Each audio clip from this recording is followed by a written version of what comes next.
sabi sa akin ng mga kaibigan ko, mukhang loko-loko ito eh. Lalaban sa baliw, loko-loko. Lalabanin mo yung giant na yan. Sabihin natin sa sarili, kaya natin yan. That's the key. Ang Pinoy ay magaling. Why do we have more than 10 million overseas workers? We have the best of the best.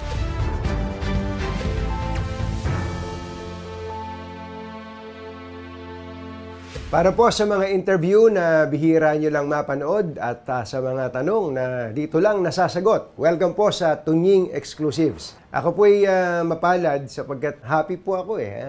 Happy tayo eh. Araw-araw naman happy tayo, no? Ngayon, may kinalaman sa aking pakiramdam ang ating pong bisita. Siya po ay isang bilyonaryo. Sabihin natin, siya po yung lumaban sa mga multinationals kahit na alam mo, na-inspire tayo sa mga sabihin nating giant slayer, gano'n, ano. Pero hindi naman po niya in-slay yung ibang mga giants. Pero kahit na maraming mga bigating mga multinationals, nagtayo po siya ng isang Filipino company.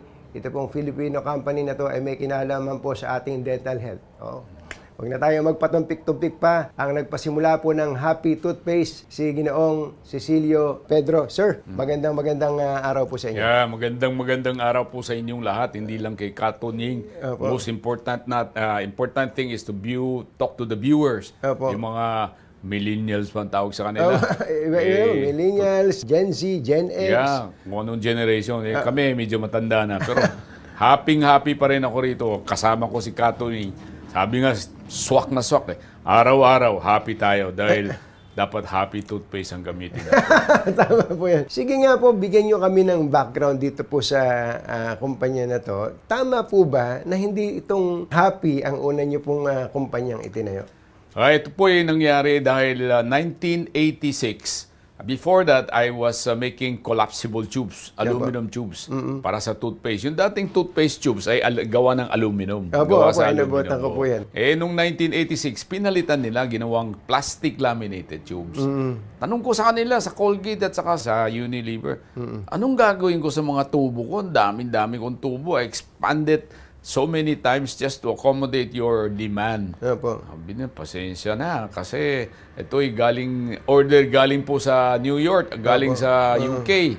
There's nothing we can do. Gaano karami po yung mga tubes na... Millions. I have 4 lines supplying every month. Siguro mga 2 million tubes every month to Colgate in Unilever. In short, sabi niya, bahala ka na sa buhay mo. Totoo po yan. So, gaano karaming empleyado po ang nag-iyakan siguro? No? We have more than 200 workers. And marami po sa kanila yung mga pipe. Kasi it's my ministry to help the hearing impaired, mga pipe. So, hindi naman iyakan. Sabi nila, paano kami? Sabi ko, the Lord is good. I believe in God. He will come out with something for me to continue providing jobs for the hearing impaired. So, nag-fold up po itong collapsible company, yung pong aluminum collapsible. Yes. Tapos, gaano katagal po sarado yun? That was in 1986. So I went to God, sabi ko, Lord, ano ba nangyari sa itong negosyo ko? I've been serving you in the church faithfully. The Lord answered me in Jeremiah 29:11. I know my plans for you. Plans to prosper you and not to harm you. Plans to give you hope and a future. And I remember that time the story of William. William came from a very poor family in UK. But the family worshiped the Lord. And the mother was a very good Christian. Every Sunday, kahit wala silang pera, binibigyan ng nanay niya, si William, na konting pera, pamigay sa simbahan. So sabi ng nanay niya, sige, malis na tayo rito dahil mahirap sa UK. So lumipat sila sa Pennsylvania, USA. Nagtrabaho si William sa isang soap company. So the first salary he received, he gave it to the Lord in the church. The Lord, in short, blessed him. And eventually, he came to own the company. Nung namatay na yung may-ari, binenta sa kanila yung kumpanya na soap company. And then, slowly, he made the company successful and he started making toothpaste. His name is William Colgate. William Colgate. Colgate pala yung para storya ni Colgate. Yan pala si Colgate, ano? So, going back, toothpaste ba kaagad? Pagkatapos nung kumpanyang nagsara, Hapee toothpaste na kaagad ang binuksan nyo? Oo, ang dami kong tubes eh. Sabi ko, anong gagawin ko sa tubes ko? Wala namang bumibili ng tubes. A biggest market, the toothpaste market accounts for 95% of my demand. Orders are all coming mostly from toothpaste manufacturers of Colgate and Unilever. So sabi ko, Lord, baka this is what you want me to do. Because I believe that we are here not just to make profit but to serve the community. Pinapakiramdaman niyo ba kung ano yung gagawin niyo? Sabi ko maglalagay ako ng mga pharmaceutical products. Maliit ang demand ng pharmaceutical, maliit eh. Gagawa ako ng mga paint or epoxy. Epoxy. Maliit din eh. Very small eh. Sabi ko, dahil hirap banggayin itong giant eh. Sabi ko, by the grace of God, siguro bahala na. So the Lord provided me this different avenue, and eventually I decided to go into the toothpaste industry because of the story of William Colgate. Pero teka muna, andyan established na yung Colgate, ano pa yung isa, yung nabanggit yung Unilever. Unilever. Close-up, mga higante yan eh. Baka sabi nga daw ng iba nun, baliw pala to eh, lalaban to sa mga higante eh. Yun nga sabi sa akin ng mga kaibigan ko eh. Mukhang loko-loko ito eh. Lalaban sa baliw, loko-loko. Lalabanin mo yung giant na yan. Hindi natin kaya yan. Sabi ko, that's the word of God provided to me. He assured me that He will prosper me and He will provide a future for me. That started the dream. Bakit po Hapee ang pangalan ng brand? So pag pumunta ako sa States, naghingi ka nung una, I was asking Colinus. Colinus was #1 in the Philippines before the war. And they decided to abandon the market, and so Colgate came in. My dream was to come up with a brand that can compete with Colgate. Kasi Colgate is toothpaste eh. Hanggang ngayon, sinasabi, sarap yung Colgate mo. Totoo po yung sinasabi niyo. Parang yun ang naging common noun eh. No? Yes. Pagka toothpaste, Colgate. Pero sabi ko, ang Colgate ko masarap, pero kailangan Hapee kaya. Gumamit kayo ng Hapee. Yun. So that dream started. And then I went to several countries. I went to US, to Colino. Sabi ko, I'll bring back your brand. He was demanding so much eh. So I went to China looking at Maxam. At that time, Maxam. Inabutan ko yung Maxam. Yung aluminum yung yung tube. Aluminum. Sabi ko, baka pwede rin Maxam. Kilala na rito. Wala rin. So eventually, I decided to go on my own. So to come out with my own, I tie up with a Japanese company, Okina, which was making toothpaste for hotels and motels. Yung maliliit. Yung maliliit. Maliliit. So they agree for $20,000, I remember. They agreed to provide all the informations, all the training to my engineers. So I sent 2 engineers to train in Japan. Pagdating dito, brand ang pinag-usapan. So pinag-usapan namin sa office, sabi na maganda yung brand, using smile. Kasi when you're brushing your teeth, you smile. Yes. It was registered at that time by Procter & Gamble. Kailangan meron. So kailangan may produkto before you can register. So balik kami sa office, hindi pwede yung smile eh. Tapos sabi ko, what is a similar word? Sabi nila, Hapee, H-A-P-P-Y. Sabi ko, corny eh, Hapee, hindi bagay eh. Everybody is happy eh. So pinalitan ko yung spelling, ginawa kong H-A-P-E-E. So Hapee was born. So kayo pala mismo nag-coin nun? Yes. Pero meron pa isa, di ba? Yung kutitap ba yan? Kutitap. Yung unang commercial namin is kumukuti-kutitap. So ang puhunan nyo, to put up this company, meaning itong toothpaste company, is how much po?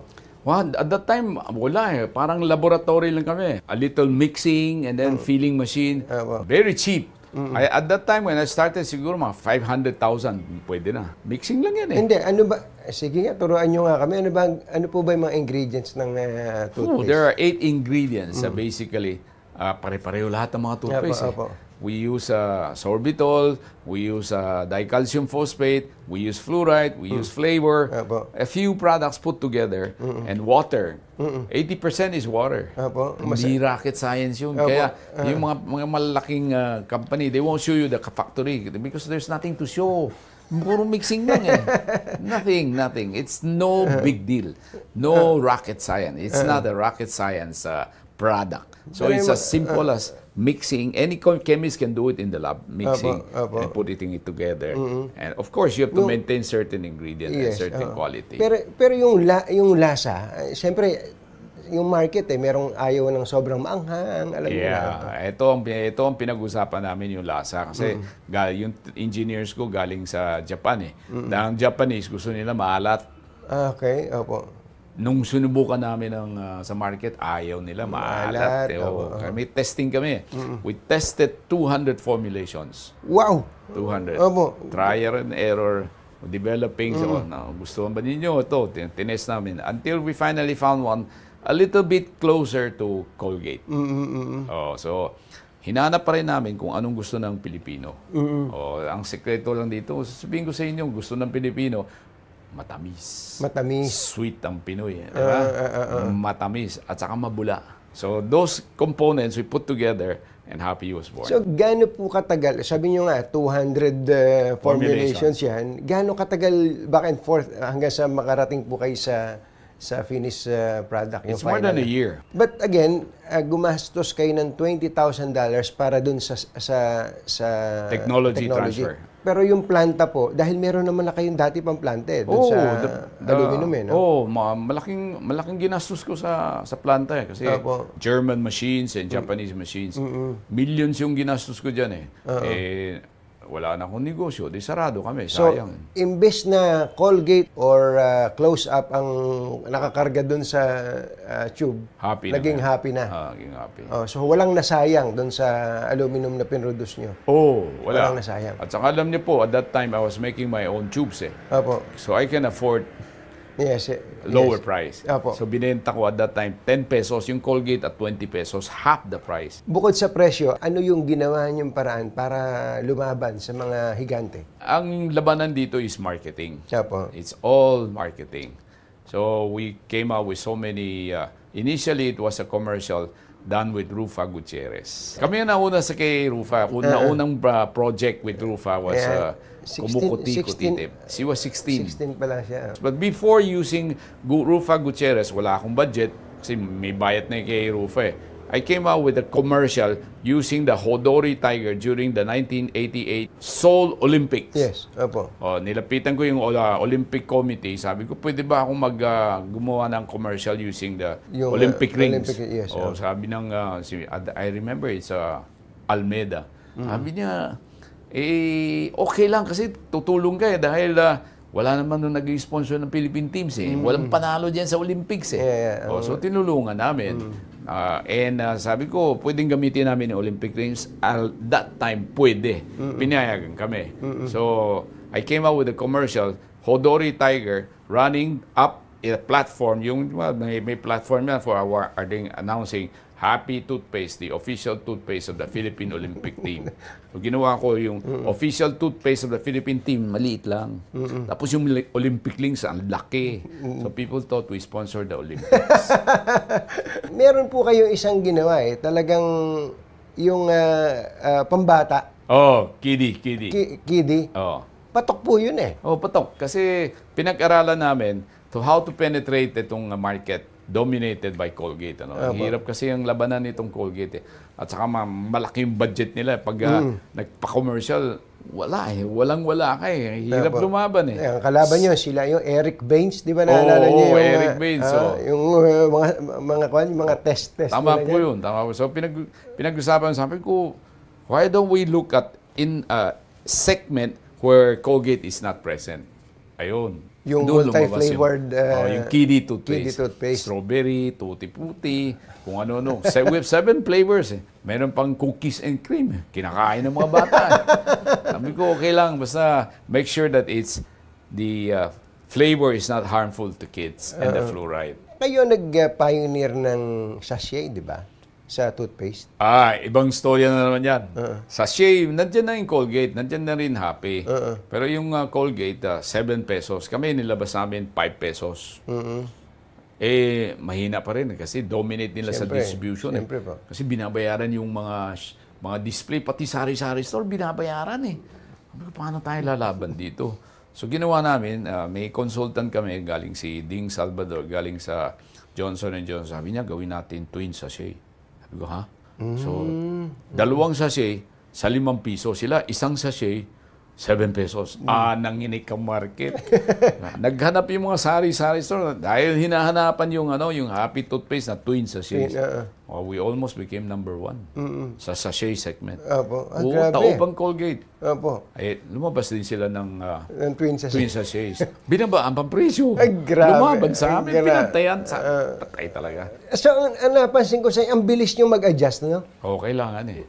Yan ang negosyo. Kailangan mabilis. Kailangan mag-isip ng paraan para lumaban. Opo. Sobrang importante po yung sinabi nyo na yun. Noong pong panahon na yun, gaano kalaki ang market share po ninyo?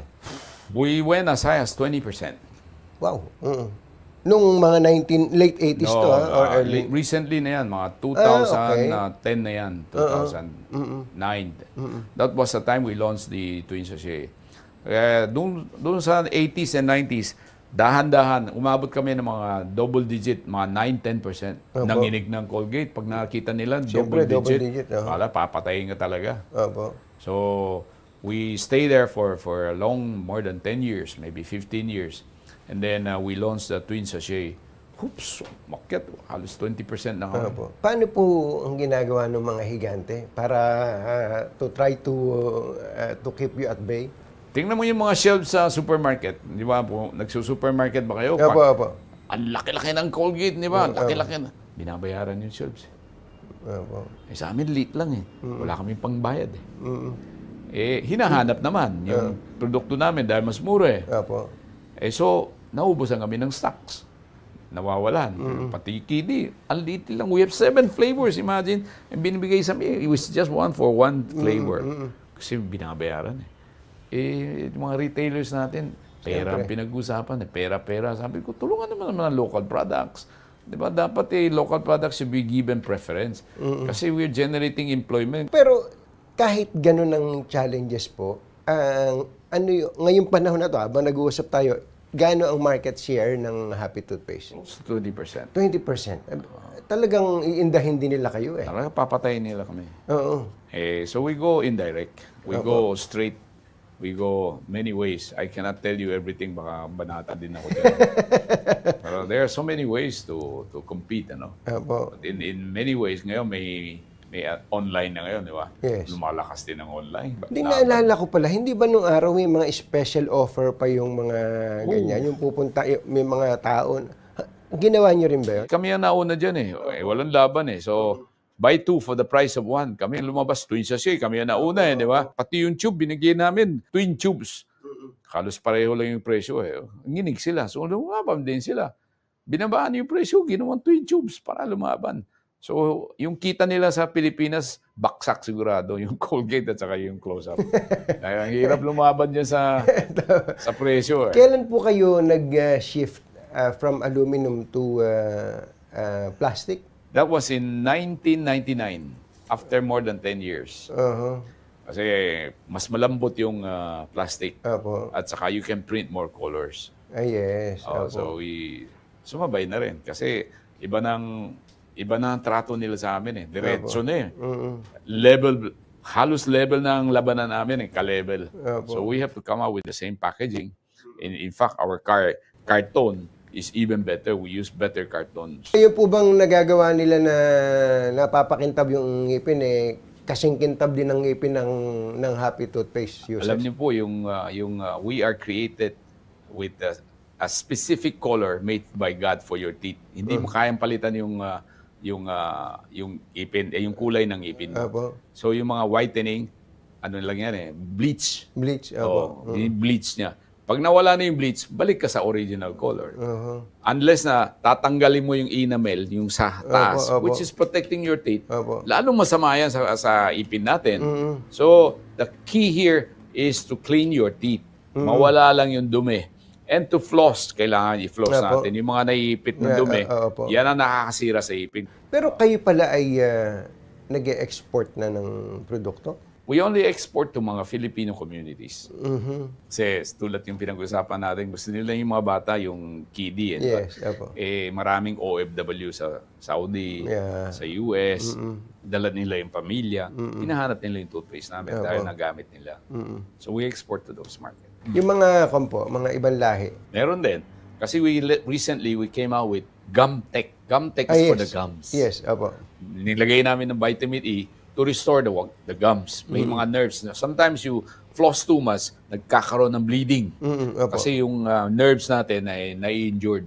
So we use vitamin E together with allantoin. It helps protect the gums and helps in healing the gum inflammation. So yun ang medyo high-end. Kayo ang nag-umpisa nito, itong gum tech? Gum paste dito sa Philippines. Opo. Mga gano ho ang diferensya nun sa regular Hapee toothpaste? 60%. More expensive than our toothpaste.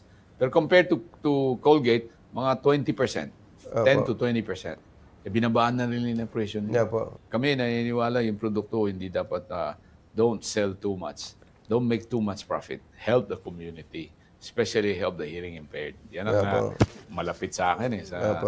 Ako may eskwelahan para sa hearing impaired. Pupuntahan nga po natin yan mamaya ng kaunti. No? Yung gusto ko lang, bago lang ako umalis dun sa, binanggit nyo kasi kanina, marketing sobrang importante yan Yung mga endorsers, gaano ka-importante sa inyo yung endorsers? I have siguro, as of now, mga 15. All the top actresses in one time or the other was our endorser. Dami. Marian Rivera, si Angel Locsin, si Lea Salonga, Lauren Legarda, si Manny Villar, puro mga endorser namin. Naniniwala sila sa produkto natin. Hindi, ginagamit ba naman talaga nitong mga endorser nyo? Binibigyan ko ng toothpaste. Para sigurado, no? Mahirap bibili po sila. Hindi na. Tama po yun. Pero effective po ba?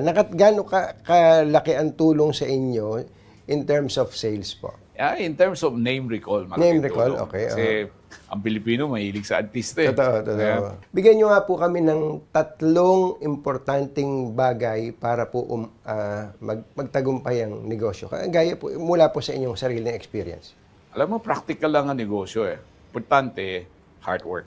Walang shortcut yan sa marketing. Pag pinag-isipan, maghanap kayo ng paraan, ang tawag namin 24/7, walang tulugan. Sa gabi, minsan natutulog ako, may notebook ako sa tabi ko. Pag panaginip ko, o naisipan ko, gising ka agad, susulat ko, Pag-isipan natin bukas. But more importantly, I believe in God. I believe that there is a reason why we are put here in this particular industry. Of course, other areas is to be creative, marketing. Lahat ng negosyo ngayon is all about marketing. Kailangan makilala yung produkto mo. You work hard, hindi ang mga nagtitinda ng dyaryo at sigarilyo sa kalsada, they work so hard pero walang nangyayari. Walang marketing. Innovation. Innovation. The 4 P's of marketing is placement, product, price, people. Tao. Get the right people to help you. Whether it's the stakeholders, it's the shareholders, or it's the partners. Sa negosyo, kailangan hard work is not just prayer, but you have to work hard. As I was saying, when I was in Japan in the 80s, nakita ko yung Japanese, masipag. Pumupunta sila sa office, 7 o'clock. Trabaho na yan. May lunch break, sandali lang, balik ulit sa trabaho hanggang umabot ng mga 7 o'clock in the evening. Sabi ko, binabayaran ba kayo ng overtime araw-araw? Sabi na hindi. Sabi ko, bakit? Sabi nila, pag we work hard, if the company succeeds, we get the benefits. Kami rin So, why not work hard for the company? Because we will get the benefits. Grabe talaga. Then, pumunta ako sa Korea. Mas masipag yung Koreano. Sabi ko, they also start about 6, 7 o'clock. They work up to 9 o'clock. Ganun po. Hanggang mas gabi, mahaba yun. Mas mahaba. Sabi ko, why are you working so hard? Sabi nila, we want to beat the Japanese. They work 12 hours. We have to work 14 hours. Ano napansin nyo sa mga manggagawang Pilipino? Ang Pinoy naman Pagdating sa office, di ba, we start at 9 o'clock. Some of them starts at 8 o'clock. Sa factory, it's earlier. Dating yan, mga 8:30. Makeup na yan. Makeup. Brush their teeth. Pagdating ng 9 o'clock, sige. Pagdating ng 11 o'clock, coffee break na yan. Coffee break.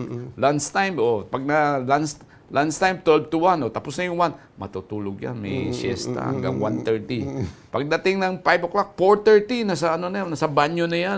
May makeup na yan para 5 o'clock. Sabi ko, kailangan, if you want to succeed, not in our company. In our company, we encourage our people to work. And our factory is working 24/6. Sundays for the Lord. So 6 days a week, we work 24 hours. In the office, we work from 8 o'clock up to siguro mga 7. Kasi they want to finish their work. So Saturday, yung mga nasa office, Saturday, they don't have to come in. So they extend their work hours to up to 7 bago sila umuwi.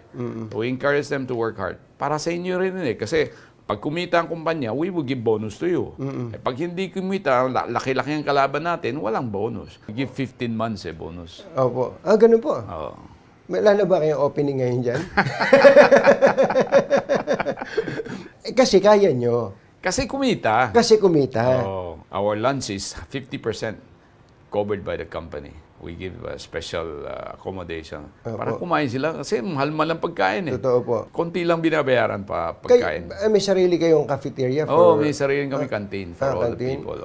Galing po. We have subsidies we have loan for subsidies for medicine, subsidies for the family, for schooling. Kahit dahil kumita eh. Pag hindi kumita, bawasan natin. Pero kung kumita, bigyan natin. Ano po yung masasabi yung mga pagkakamali naman ninyo na nagawa during the course of this business na siyempre natuto kayo dun eh? Ano po yan? Marami din eh. Masyadong pagtitiwala sa negosyo is also bad. I started when I was in grade 2. I remember gusto kong magnegosyo. Miram ako ng pera sa daddy. Sabi ko, bigyan mo ako ng konting pera pambili ng ballpen para magnegosyo ako. So, binigyan ako ng isang box sa ballpen. Binayaran ng tatay ko. So, binenta ko sa classmate ko. Sabi ng classmate ko, wala kaming pera. Yung pera namin is pangbaon lang. Sabi ko, di bali, pautang. Binigyan ko tig-isa. Bankrupt ang negosyo ko. Hindi ako binayaran. Ganun ba? A sale is not a sale unless collected. So kung toothpaste, bayad muna bago di-deliver. Ganun po. Yes, kasi so 80% of our sales are COD. Hindi pala kayo nagko-consign, ha? No consignment. But you have to do marketing para makilala, di ba? After nakilala, except only for mga giants, sila big companies, big retailers, sila Pure Gold, sila Shoemart, we give 30 days. 30 days, The rest, cash on delivery. May cash in advance pa nga eh. Sa tao naman po, sa taong kinukuha nyo, pinagtitiwalaan nyo? Tao po pwedeng yung training, yung skills can be learned. Pero yung character is the key. We look at the character of the person. Sa interview, malalaman din natin kung anong klaseng tao. Paano po nyo na? They have a process. They go through a test. They go through, it's through experience over the years. First, you came in, you have to answer a test. So mag-aaral. Lalabas yung mga sinulat mo, yung mga answers mo, lalabas kung sino kayo. Ngayon po, ilan ang empleyado nyo compared to when you started po? For about 700 plus. We started with 3 or 4. Kayo? Ang misis ko, tsaka 2 engineers. Wow. Kanyo na mga 37 years ago. Nakita nyo ba na ganito lalaki ang Hapee? Never in my wildest dream. Do I consider myself, as you said, not a giant killer, but competing with the giants. So ginagamit ako, pati sa Harvard, I was invited how to compete with the giants. Wow! Harvard, I was invited to speak. Mga class in Masters in Business Management. Unang tanong ko sa kanila, are you interested to go into business? Karamihan. Tinaas nila yung kamay nila. Sabi ko, why are you here wasting time? They're studying hours. Sabi ko, why are you wasting time? You should be out there in the business, learning. That's where the real learning comes from, out there in the field. Classroom is just, well, you also learn something, but out there is the key, the main. Yan ang usapan di ba? Hindi kayo nabawasan ng estudyante ang Harvard dahil kinumbida kayo. After my talk in Harvard, they sent 2 professors to study my company. Oh, wow. Yes. So we are one of the 2 cases being studied in Harvard. Jollibee at saka Hapee. Bakit po napakalapit nyo sa mga hearing impaired? Alam niyo po, ito isang ministry ng simbahan. I grew up in the church. I was invited to join in 1982. And when I joined, sabi ko, kailangan din nila ng education. Kasi most of the deaf mutes are not properly educated in this country. We are only reaching only a few hundred. Sabi ko, kailangan nila ng tulong. So we have set up more than 16 centers throughout the country where we build the classrooms. This institution, itong federation, is engaged in the building of classrooms throughout the country. Barrio schools ang tawag namin dyan. So they built barrio schools and then I sent teachers for the deaf to help. At ang program nila is SPED, Special Education.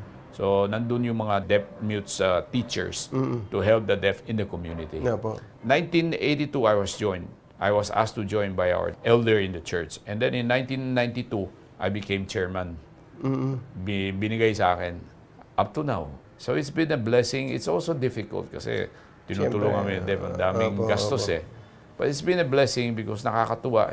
It's something that money cannot buy. Yung tulong mo, siyempre po. Every time na graduation, pupunta ako doon, napapaiyak ako dahil galing sila, yung mga iba, galing sa kalsada. Tinulungan mo, binigyan ng education. Ngayon, nag-graduate na, magiging successful hopefully because they can be teachers in the community. Totoo. Kayo po ba marunong mag-sign language? A little.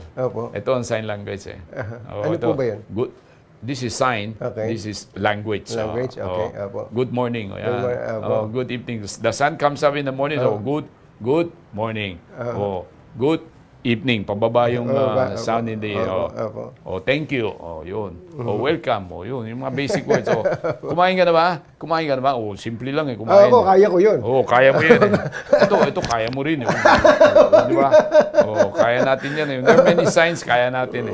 Pero kayo po ay nag-i-employ ng mga hearing impaired. Mga gaano karami po sila ngayon? More than 100 in the factory. Galing po Kung saan-saan sila galing. Nalalaman kasi nila na kayo ay nag-i-employ ng mga hearing impaired. Kaya pinupuntahan kayo Pinupuntahan kami.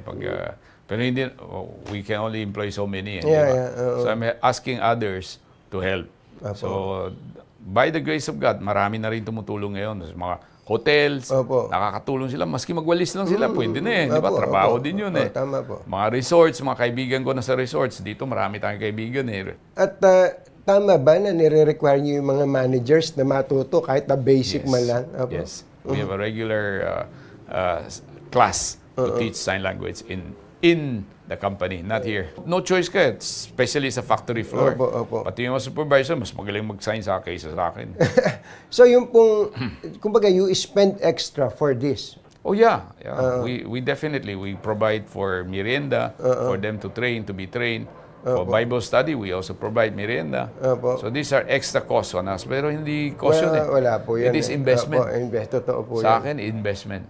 You invest in people. And people become your best asset. Yung pong federation, akala lang nung iba siguro, madaling trabaho to Pero bakit yung pinasok tong? Medyo masalimuot po ito. Tama po yun. Tama po yun. Alam niyo po I was involved in the Filipino community sa 911, 117 at that time. Di ba? Sa DILG. DILG. Tinutulungan ko yung 117.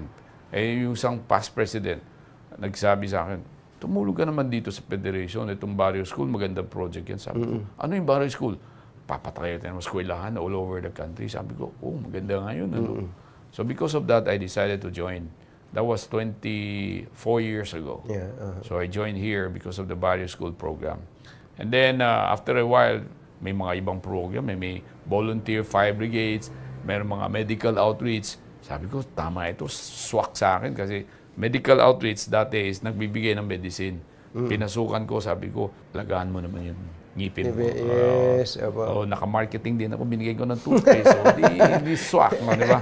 Nakatulong ka na, kumita tapos bumenta ka pa. So that became core program which we support and emphasize.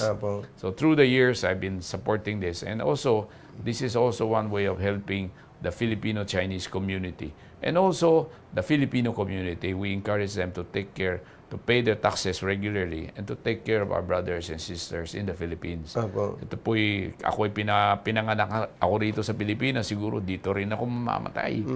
Alam niyo yung school program ng Federation, mapapahiya ang gobyerno sa inyo eh. Kasi magkano yung ginagastos niyo sa isang classroom versus what the government spends per classroom? Kalahati. Kalahati. Ang quality ng pinagawa nyo, mas maganda pa kadalasan sa ginagawa ng gobyerno. Kasi yung challenge namin, it's purely donation. So we challenge our contractor. This is part of your CSR. Huwag na kayong kumita rito, tumulong lang. Dating sa probinsya, challenge natin, pati yung mayor, tumulong din kayo para bumaba yung presyo, mas maraming mapapatayo natin, di ba? Sa awa ng Diyos, marami po ay naniniwala sa amin at tumutulong. Sa isang interview po, nabanggit niya na dalawa ang malaking problema natin sa investments. Kuryente, presyo ng kuryente na napakataas. At pangalawa, yung bureaucratic red tape. Yes. Can you expound on that po? At saka, ano ba ang remedyo natin doon? May nakikita ba kayong remedyo doon? Yeah, because yung kalaban natin sa Vietnam, sa Indonesia, sa Malaysia, even sa Thailand, they have come up with a strategy where there is so much ease in doing business. Pag nasa negosyo ka, pag gusto kong pumasok sa negosyo sa Malaysia o sa Vietnam, isang team lang ang kausap mo, mga 5 tao. They will take care of everything, all the requirements. Dito po, 50, mga 150 daw pipirma sa papel mo eh. Kaya kakausapin mo bawat isa. Sabi ko, wag naman ganoon. Wag lumaban tayo sa kapitbahay natin kasi ito yung labanan ng trabaho eh. We want to bring in investment para may trabaho ang Pinoy. Tama po. Paalis lang ang mga tao natin, mawawala tayo ng mga talents eh. So why don't we compete and bring this to the country? So we are asking the LGU, mga local governments, tumulong naman kayo. Di ba? Totoo po. So ba't hindi natin tulungan? Hindi lang yung ayuda na once a year. Hindi. Kailangan nila trabaho from January up to December. Yan ang kailangan nila. So yun ang pinupush ko ngayon. Ease of doing business. So let's form a team even in the locality whereby we can help investors to process all the documents. By the grace of God, itong presidente natin, PBBM, nakinig naman na alam niya na ginawa niyang green lane for investment. Green lane. Pero yung green lane niya para sa mga malalaking investors, multi-billions. Yung mga pichi-pichi na negosyante. Maraming maliliit eh. Yung mga maliliit, medyo hindi binigyan ng ganitong accommodation. So, it's up to the local government to help. Di ba? Yung mga local governments, yung mga mayors, mga governors in your own area, create. Tulad yung ginagawa ng export processing zone. Meron na silang sariling team to help. I just came back from Myanmar. May military junta pa nga doon. Dinala kami sa parang export processing zone nila. Kausap ko yung isang general, yung head nila. Sabi na, you come here, we take care of everything. Your license, pati yung visa mo, pati visa, we'll take care of it. Pati yung, ano tawag niyan, taxes nyo, we take care of it. So you just talk to us. So yun ang labanan eh. Okay, sa kuryente. Kuryente, I'm now pushing for, together with Koang ko. Sabi ko, let's go nuclear. Nuclear is the cheapest source. Saka 24/7, walang hinto yun eh. Diba? Yung solar, pag walang araw, wala ka nang ano. Yung wind naman, pag walang hangin, patay tayo. Ayun, yung nuclear, tuloy-tuloy yan eh. Tsaka isa lang yan eh. Pag ini-install mo yan, tuloy-tuloy na yan for so many years. Tama po. So yun ang, ngayon mayroon pa yung mga modular, maliliit na nuclear power plant. that good for us because we are situated in different islands. We have 7,000 Pero ang daming islands. dito ang daming opposition sa nuclear energy until now. Sabi nila, delikado. But why is everybody doing it except us? Hindi sila marunong mag-isip, tayo lang ang magaling. Hindi naman ganun di ba? I'm sure there are safety precautions that which we can look into. Everybody is going into nuclear. Tayo lang hindi. Natutuwa ako sa inyo. No? Kanina pa tayo nagkukwentuhan pero parang nag-uumpisa pa lang tayo.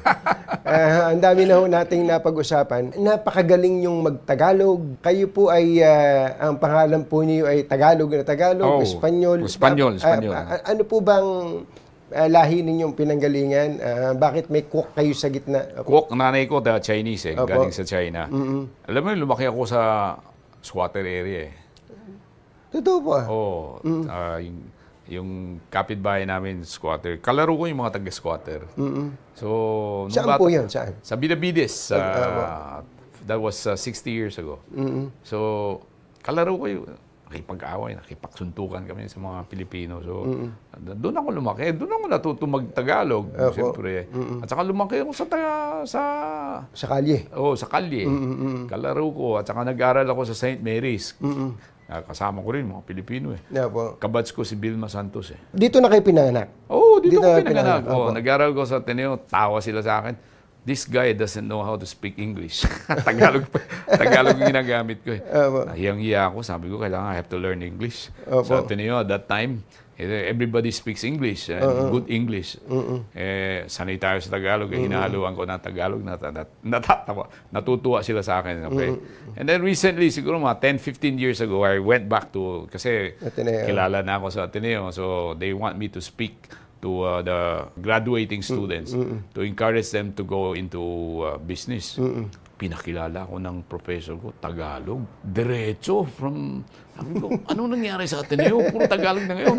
You want me to speak Tagalog or English? Tagalog. So iba na ngayon Pati sa Ateneo, nagtatagalog na rin. So it's a national language. But the best is still, that English is still there. It's just that you have to practice. You have to use it regularly. Like any language, if you don't use it, you lose it. Ang magulang niyo po ay saan? Galing sa Fujian. Ano pong hanap buhay nila dito nung pong maliliit pa kayo? My mom was a nurse in Fujian. So, housewife lang yung mami ko. Yung daddy ko, nagbebenta ng gatas, birch tree. Yun ang pinasukan nila together with his brother. That's where I learned the marketing and distribution sa birch tree. Childhood nyo, kumusta naman? Kayo ba ay napapalo din kayo ng mga... You know, when I was still a kid, we were staying in looban ng tawag namin yan Parang looban. My mom, to supplement income for the family, she was doing injection. Kasi nurse Sa mga kapitbahay nangangailangan ng injection. May bawat tusok may 5 piso, may 10 piso. So nakikita ko, sabi niya, minsan pag-uwi niya, sabi niya, kulang yung pera ko. Sabi ko, ano nangyari? Kasi yung mga nahihirapan, binibigyan pa niya ng gamot. Bumibili ng gamot para pang-injection. Abono. Instead of kumita, abono. Sabi ko, that's where I learned social responsibility. Tumulong. At the expense sometimes of your pocket money. Okay lang yan, tumulong ka. Because we believe in God. And we really believe that God will reward those who are taking care of your fellow men. So napaka-importante na ang mga parents talaga pinapakita ang mabuting ehemplo sa mga bata tama po yun. It's all from the parents. The school can help. But the yung pinaka-basic training, unang-unang training nila sa bahay, is from the parents. Sabi niyo nga kanina, nagsalita kayo sa Ateneo Ano po ang tinapos ninyo? Bachelor of Business Management. Anong plano niyo ngayon? Ang importante daw ngayon yung tinatawag na succession planning. Anong plano niyo para sa Lamoya? Yeah, my son is running the show. Wala na akong trabaho sa Hapee. Wala na. I'm retired na ako. Retired. So I can spend time here. Itong trabaho dito sa Federation is also 24/7. Mas mahirap pa nga yung trabaho ko ngayon kaysa yung trabaho dati sa kumpanya. Dahil ito daming lumalapit Totoo po. Kailangan nila ito. And then we talk to the government, encouraging and hopefully coordinating with the government for investment and for business. Pero going back to the company po, Isa lang po ba ang anak ninyo? Isa lang. Bakit isa lang? Ayan ang binigay ni Lord. Opo, pero nagbalak ba kayo ng mas maraming anak? Oo, tatlo ang unang plano ko eh. IBF ang tawag niyan. Opo, Di opo. ba? Wala eh, ayaw ni Lord eh. So, napag-isipan ko, tama siguro. God gave me one son, so I will understand why He gave His only son for us to be saved. Di ba? Precious eh. And at the same time, He gave me one son, so I can take care of other sons. Hindi yung hindi anak sa labas. Ayun nga, yung tatanong. anak ng iba. Kayo ba ay galante? Pag hindi ka makakarating dito. Bakit may nagsabi sa amin na kayo daw ay naging matipid daw kayo? Matipid sa sarili ko. Hindi kayo maluho, hindi kayo mahilig sa mamahaling relo. Ang dami yung meron pambili eh. Okay lang na, maliit lang yan, mamahalin ng relo.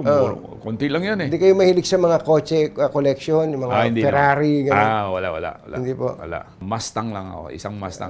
Mustang ang tawag niyan. Mustang, opo. I was growing up, tuwan-tuwa kami, yung ganda yung Mustang. No? Sabi ko, one day I will buy it. So now I can afford it, so I buy it, nilagay ko sa garahe, Mustang. Bigyan nyo nga kami ng tip sa pagtitipid. You spend when it is needed. If it is not needed, you save. Kung kailangan gastusan mo. Pag hindi kailangan, itipid nyo. Dahil yung investment, itipid nyo, ilagay sa investment, magkakapera yan. Pag ginastos mo na yan, wala na, di ba? Meron pa ba kayong gusto na hindi nyo pa nagagawa? That is a question I asked the Lord. Ano bang gusto mong gawin ko pa? Di ba? Hindi man ako boss eh. Siya ang boss eh. So kung gusto niya ako ay tumulong pa, di tutulong tayo. Pag sabi niya, uwi ka na, di tapos na ang araw natin. Di ba? May mga hobbies ba kayo? Well, I buy wines. I like wines. So masarap ang uminom ng konti. Di ba?